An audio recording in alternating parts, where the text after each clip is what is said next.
हनुमान जी ने सागर पार किया तो सारे राक्षस देखते रह गए। Folded hands. बड़े बड़े गजराजों से भरे हुए महेंद्र पर्वत के समतल प्रदेश में खड़े हुए हनुमान जी वहां जलाशय में स्थित हुए विशालकाय हाथी के समान जान पड़ते थे। सूर्य, इंद्र, पवन, ब्रह्मा आदि देवों को प्रणाम कर हनुमान जी ने समुद्र लंघन का दृढ़ निश्चय कर लिया और अपने शरीर को असीमित रूप से बढ़ा लिया। उस समय वे अग्नि के समान जान पड़ते थे। उन्होंने अपने साथी वानरों से कहा, हे मित्रों, जैसे श्री रामचंद्र जी का छोड़ा हुआ बाण वायुवेग से चलता है वैसे ही तीव्र गति से मैं लंका में जाऊंगा और वहां पहुंचकर सीता जी की खोज करूंगा।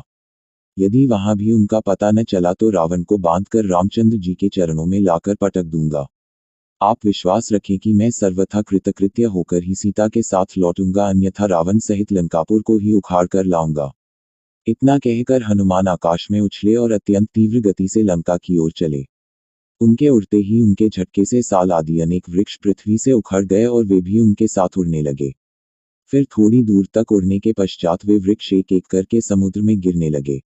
वृक्षों से पृथक होकर सागर में गिरने वाले नाना प्रकार के पुष्प ऐसे प्रतीत हो रहे थे मानो शरद ऋतु के नक्षत्र जल की लहरों के साथ अटखेलियां कर रहे हों।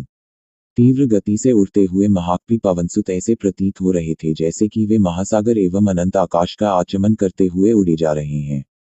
तेज से जाज्वल्यमान उनके नेत्र हिमालय पर्वत पर लगे हुए दो दावानलों का भ्रम उत्पन्न करते थे।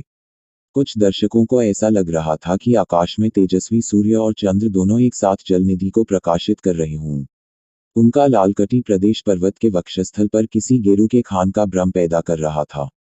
हनुमान के बगल से जो तेज आंधी भारी स्वर करती हुई निकली थी वह घंघोर वर्षाकाल की नदियों की गर्जना सी प्रतीत होती थी। आकाश में उड़ते हुए उनके विशाल शरीर का प्रतिबिंब समुद्र पर पड़ता था तो वह उसकी लहरों के साथ मिलकर ऐसा भ्रम उत्पन्न करता था जैसे सागर के वक्ष पर कोई नौक तैरती चली जा रही हो। इस प्रकार हनुमान निरंतर आकाश मार्ग से लंका की ओर बढ़े जा रहे थे। हनुमान के अद्भुत बल और पराक्रम की परीक्षा करने के लिए देवता, गंधर्व, सिद्ध और महर्षियों ने नागमाता सुरसा के पास जाकर कहा, हे नागमाता, तुम जाकर वायुपुत्र हनुमान की यात्रा में विघ्न डालकर उनकी परीक्षा लो कि वे लंका में जाकर रामचंद्र का कार्य सफलतापूर्वक कर पाएंगे या नहीं। ऋषियों के मर्म को समझकर सुरसा विशालकाय राक्षसनी का रूप धारण करके समुद्र के मध्य में जाकर खड़ी हो गई और उसने अपने रूप को अत्यंत विकृत बना लिया। हनुमान को अपने सम्मुख पाकर वह बोली, आज मैं तुम्हें अपना आहार बनाकर अपनी क्षुधा को शांत करूंगी। मैं चाहती हूँ तुम स्वयं मेरे मुख में प्रवेश करो ताकि मुझे तुम्हें खाने के लिए प्रयत्न न करना पड़े।